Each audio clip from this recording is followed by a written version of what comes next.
ዘፍጥረት ምዕራፍ 3 ቁጥር 22 ላይ የሚናገረው ምን ይያለ ነው? ጥቅሱ ላነብላችሁ እንደዚህ ይላል። እግዚአብሔር አምላክም አለ እነሆ አዳም መልካምንና ክፉን ለማወቅ ከኛ አንዳንዱ ሆነ።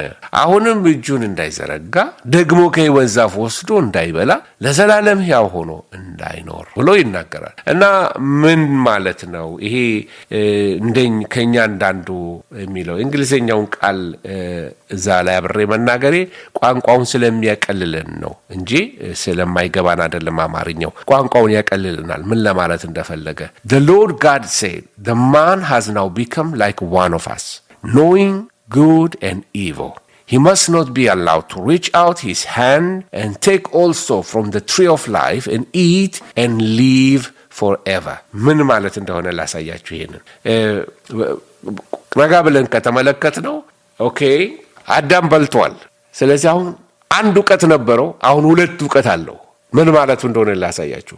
ድሮ የሚያውቀው አዳም መልካምን ነገር ብቻ ነበር፣ አሁን ክፉንም ማወቅ። ስለዚህ እግዚአብሔር ምን አለ? እንዴ ይሄ ሰውዬ መልካምንና ክፉን ካወቀ ተመልሶ ሄዶ ምን ሆኗል ማለት ነው? አሁን ብልህ ሆኗል፣ ብልጥ ሆኗል። ድሮ የዋህ ብቻ ነበር፣ አሁን ደግሞ ብልጥም ጨመረበት። ምን ማለት እንደሆነ ልንገራችሁ። በፊት በገርነት ዝም ብሎ የሚኖረው ሰው አሁን ራቁቱን መሆኑን አውቋል፣ ክፉ ነገር አውቋል፣ ነውርን አውቋል፣ እፍረትን አውቋል። ስለዚህ መደበቅንም አውቋል፣ ብልጥ ሆኗል፣ ክፉን ማወቅ ጀመረ። ስለዚህ አሁን ሄዶ የሕይወትን ዛፍ እንዳይበላ፣ አሁን ክፉና በጎ የምታውቀው እንደበላ ሄዶ ደግሞ የሕይወትን ዛፍ ሄዶ በልቶ ለዘላለም እንዳይኖር ምን አይነት ኮንሴኩዌንስ እንዳለው ድብልቅልቅ ያለ ነገር እንደሚመጣ ላሳያችሁ ነው። እግዚአብሔር ባይከለክለው ኖሮ አዳም በራሱ ብልጠት የባሰ መስ ውስጥ ይገባ ነበር።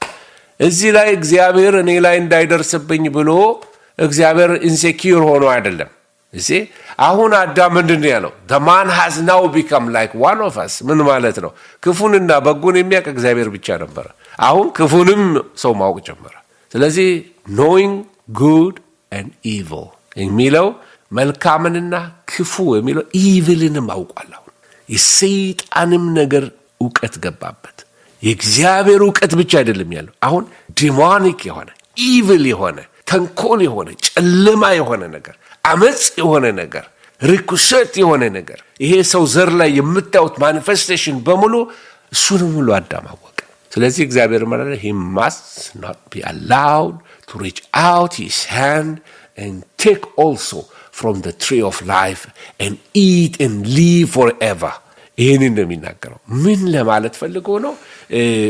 ቀላል ማብራሪያ ልስጣችሁ። መልካምና ክፉን ማወቅ ምን ማለት ነው? በቃ መሰረታዊ ጥያቄ። አዳም በፍጥረቱ የሚያውቀው በፍጥረቱ የተከበበው በመልካም ነገር ብቻ።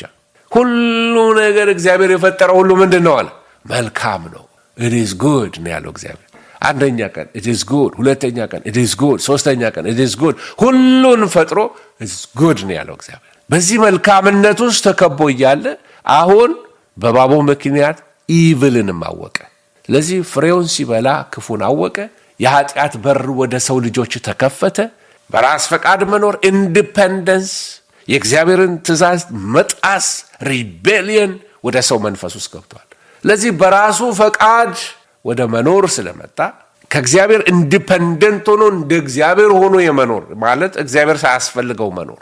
አሁን የሰው ልጅ ትልቁ ውድቀት በዚህ ዘመን ምንድን ነው? ሰው ያለ እግዚአብሔር መኖር ሲፈልግ፣ ያለ እግዚአብሔር ሰላም፣ ያለ እግዚአብሔር ደስታ፣ ያለ እግዚአብሔር አንድነት፣ ያለ እግዚአብሔር እንደዛ፣ ያለ እግዚአብሔር እንደዛ፣ እግዚአብሔርን አስወጥቶ ምሁር መሆን፣ ከእግዚአብሔር ሩቆ የሰላም ሰው ለመሆን መሞከር፣ እግዚአብሔርን አስወጥቶ የሰላም ስምምነት ለማምጣት መሞከር፣ ያለ ጸሎት ከእግዚአብሔር ጋር ህብረት ሳይኖረው ሰው ያለ እግዚአብሔር ለመኖር መሞከር፣ ይሄ አዳማዊ ውድቀት ነው። ስለዚህ እግዚአብሔር ያለው ምንድን ነው? የከለከለውን ነገር ልንገራችሁ። አደገኛው ነገር ተመልከቱ። ሰው ከነ ኃጢአቱ፣ ሰው ከነ እርግማኑ ዘላለም ቢኖር አስቡት። ሰው ከነ ኃጢአቱ፣ ሰው ከነ እርግማኑ የማይሞት ፍጥረት ቢሆን ልድገምላችሁ፣ አስቡት። እናንተ እንድታስቡ ፈልጌ ነው። ሰው ከነ ኃጢአቱ፣ ከነ እርግማኑ፣ ከነ ክፉ ዕውቀቱ ዘላለም ቢኖር፣ ሰው ከካንሰር ጋር ዘላለም ቢኖር፣ ሰው ከሐዘን ጋር ዘላለም ቢኖር፣ ሰው ከበሽታ ጋር ዘላለም ቢኖር፣ እንደዚህ ብላችሁ አስባችሁ ታውቃላችሁ? ሰው ዓለም ከነ ኃጢአቷ ከነ ጥላቻ ለዘላለም መኖር ቢኖር፣ ሂትለር ዘላለም ቢኖር በምድር ላይ ያ ሁሉ ጭፍጨፋ ያደረገ ሂትለር፣ ያ ሁሉ አመጽ፣ ያ ሁሉ ከንቱነት፣ ያ ሁሉ ደም መፍሰስ፣ በሁለተኛ ዓለም ጦርነት የፈሰሰ ደም፣ በምድራችን ደም፣ በዓለም ላይ ደም የፈሰሰ ስንት ጨካኞች ተነስተዋል። ያ ሁሉ ደም በፈሰሰበት ምድር ላይ ደም አፍሳሹም የማይሞት ቢሆን ሰውን የሚያሰቃየው ገራፊው ገዳዩ ለዘላለም የሚኖር ቢሆን ጥላቻ ሰው እንደጠላ የሚኖር ቢሆን ኢቭን ለዘላለም እንዲኖር ቢፈቀድለት እንዴት አይነት ዓለም ይሆን ነበር? ዋው አስቸጋሪ ነው። ስለዚህ እግዚአብሔር በሞት ኢንተራፕት ያደረገው ነገር ተመልከቱት። በሽታን በሞት በቃ ለዘላለም ሰው እየተሰቃየ እንዳይኖር በሞት ኢንተራፕት ያደርገዋል። እና አንዳንዴ ሞትን እንደርግማን አትወሰዱት። ማለት እግዚአብሔር እኮ በቃ ጻድቅ መጨረሻውን ያሳምርለታል። ጤነኛ ዘመን ኖሮ ወደ አባቱ ይሰበስባል። ግን ለዘላለም ሆስፒታል እየተመላለሰ ለዘላለም እያዘነ ለዘላለም እያለቀሰ ለዘላለም በቃ የኢቪል ውጤት ላይ እየኖረ ቢኖር ምን ህይወት ነው ይሄ? የዘላለም ለቅሶ፣ የዘላለም ስብራት ሊቀጥል። ስለዚህ እግዚአብሔር ምን አደረገ? ኖ ኖ ኖ ኖ ኖ ኖ ኖ ሰው ሄዶ ሮጦ የህይወትን ዛፍ እንዳይበላ ኖ ኖ ኖ ኢንተራፕት እናርግለት እንጂ 100 ዓመት እንኳን በስቃይ ነው ሰው እኮ የሚኖረው ከኃጢአት ጋር፣ ከበሽታ ጋር፣ ከጉስቁልና ጋር፣ ከሐዘን ጋር ስንት አበሳ አልፋችኋል በህይወታችሁ። አሁን አንዳንድ 100 አልሞላንም ብዙዎቻችን። ስንት ክፉ ነገር አልፈናል። ያ ክፋት እየቀጠለ ሁሌ በዚህ ውስጥ እንኖር ነው። እግዚአብሔር በመሃል ኢንተርቪን አደረገና ሰው ዘላለም አይኖርም። ሰው ዘላለም አይኖርም በዚህ ስጋ፣ በሚበሰብስ ስጋ፣ በከንቱነት፣ በኃጢአት በዚህ መኖር የለበትም። ስለዚህ እግዚአብሔር ኢንተርቪን አደረገ እና የሰውን ዕድሜም አሳጠረልን። ምህረቱ ነው፣ ጸጋው ነው ወገኖች ሆይ።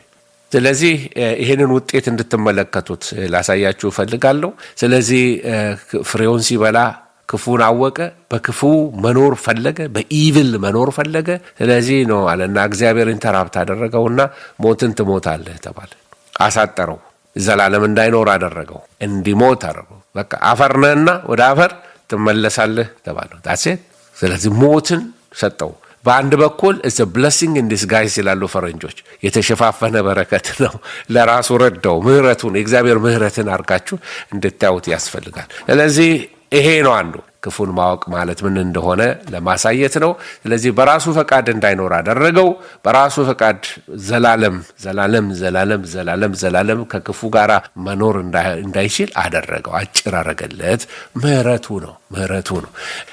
ስለ መመረጥና ስለ መጠራት የሚለን ሐሳብ መመረጥና ስለ መጠራት በተለይ ሮሜ 8 አካባቢ ላይ የሚናገረው አለ። እንደዚህ ይላል፣ እግዚአብሔርን ለሚወዱት እንደ ሐሳቡ ለተጠሩት ነገር ሁሉ ተያይዞ ለበጎ እንዲሰራ እንደሚደረግላቸው እናውቃለን። እግዚአብሔር አስቀድሞ ያወቃቸው የልጁን መልክ እንዲመስሉ አስቀድሞ ወሰናቸው። ይኸውም ከብዙ ወንድሞች መካከል እርሱ በኩር እንዲሆን ነው። አስቀድሞ የወሰናቸውን ጠራቸው፣ የጠራቸውን አጸደቃቸው፣ ያጸደቃቸውን አከበራቸው። እነዚህ ስቴፕ ባይ ስቴፕ ከዚህ በፊት ተናግሬዋለሁኝ። እግዚአብሔር አስቀድሞ ያውቀናል። አስቀድሞ አዋቂ ስለሆነ እግዚአብሔር ሁሉን አዋቂ ስለሆነ እነዚህ ሁሉን በሚያውቀው ዕውቀቱ ያወቃቸውን ሁሉ በወንጌል ጠራቸው፣ በወንጌል ጠራቸው። ስለዚህ እነዚህ በወንጌል የተጠሩ እግዚአብሔር አስቀድሞ ያወቃቸው ናቸው እና እነዚህ አስቀድሞ የተጠሩ ሰዎች ስለዚህ እግዚአብሔር አስቀድሞ እነዚህ የጠራቸውን ወሰናቸው፣ ያመኑትን ማለት ነው። ታዲያ እግዚአብሔር ሰዎችን ለሲኦል ይጠራሉ? አይጠራም። ይሄ ደብል ፕሪዲስቲኔሽን የሚባል ትምህርት አለ። ኤክስትሪም የሆነ ነው። ከዚህ በፊት አስተምሬዋለሁ። የምታምነውን እወቅ። ይሄ ሬኮመንድ ላድርግሽ ኤልሳቤጥ፣ የምታምነውን እወቅ የሚል ሙሉ ትምህርት አስተምሬያለሁ በዚህ ላይ። ስለዚህ እግዚአብሔር ዓለምን ሁሉ ይወዳል። ዓለም ሁሉ እንዲድን ይፈልጋል። ስለዚህ ለሰው ሁሉ ወንጌል ሊሰበክለት ይገባል። ስለዚህ ለሰው ልጆች ሁሉ ኢየሱስ ሞታል። እነሱ አሜን ብለው ከተቀበሉት የዘላለም ሕይወት አላቸው። ለነሱ ነው ወንጌል መስበክ ያለብን እንጂ የማይድኑ ሰዎች እግዚአብሔር አስቀድሞ ለሲኦል ስለመረጣቸው አይደለም። እና ይህንን ነገር ከዛ ጋር አብሬ ለማሳየት ፈልጋለሁ።